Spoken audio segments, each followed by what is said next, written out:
let's turn this around, right? I've heard accusations of market manipulation and blah, blah, blah. Who knows if that's going to be true or not? It's interesting. I get both points.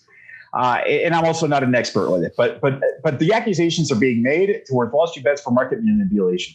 You want to know what else is manipulating the market? When you stop people from trading that stock, did you see what happened to the price today? It's down like 20, 50, I don't know what percentage. Yeah. And I think in no small part because these guys decided to cut off the valve.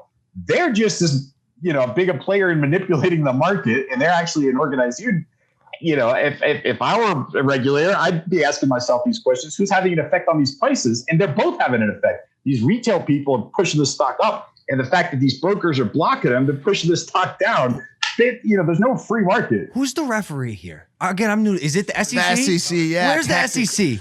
Well, I was going to say, what happens if they already know the fine? Like, they already know kind of what they're going to get. They've done this before. This isn't like new. Right. What happens if they're like, we either lose $20 billion this week, and, funds may shut their doors. We might have irreversible damage, or we do what we always do. We pay our $3 billion slap on the wrist, and let's go to what's the dope snowboard hill up in Spain or whatnot, right? Corcheval. You want to know what's even more interesting than that?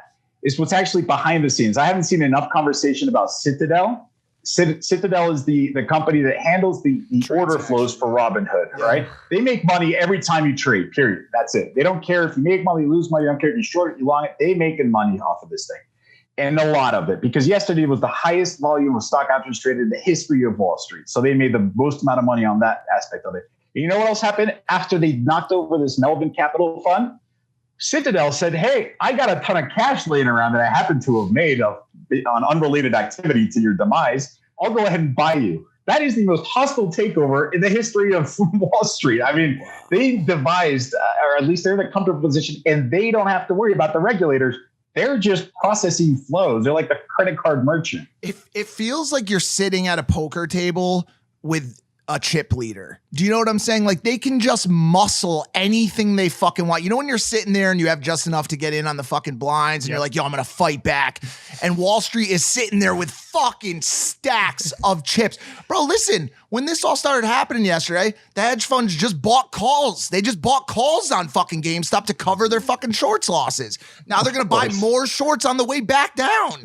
They're going to make more money than the people that put the whole fucking program together. And they're going to be sitting at the table with an even bigger stack, also saying, now you owe us money for pulling this shit. And they're going to fuck. It's fucked. Absolutely. That is absolutely missing from the conversation. People talking about how these hedge funds are losing. I hate to break it to you. They're not. That one did. Melvin did. But these guys, look, I talked to Andrew Leff, the guy from Citron or whatever. And, being careful with my words, he didn't seem too worried, right? I have a feeling that everybody knows what they're doing. It's not their first rodeo. One fund went down, but the rest of them seem to be just fine. Absolutely, there's other ways to take this on. So, yeah, they're going to make money, too. Yeah, you think Stevie Cohen woke up stressed out this morning? Nope. He's not fucking Chuck stressed. Rhodes didn't show up. If Chuck Rhodes showed up, he would be. Yeah, but like 15% on 0.72. Do you understand what 85% still on the table looks like for 0.72? They're going to make it back.